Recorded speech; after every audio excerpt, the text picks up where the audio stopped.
In the vaster lands of Eriador, between the misty mountains and the mountains of Lune, the hobbits found both men and elves.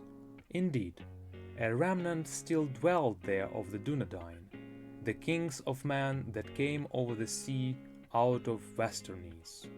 But they were dwindling fast, and the lands of their Norse kingdom were fallen far and wide into waste.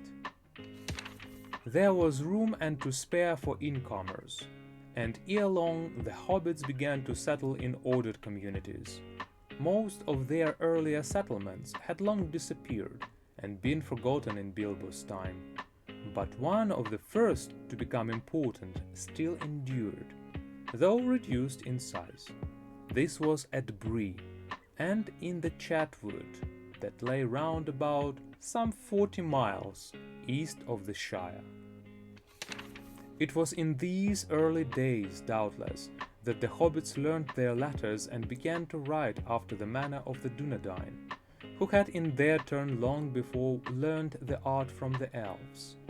And in those days also they forgot whatever languages they had used before, and spoke ever after the common speech, the Westron as it was named, that was current through all the lands of the kings from Arnor to Gondor, and about all the coasts of the sea from Belfalas to Lune. Yet they kept a few words of their own, as well as their own names of months and days, and a great store of personal names out of the past. About this time legend among the hobbits first becomes history, with the reckoning of year.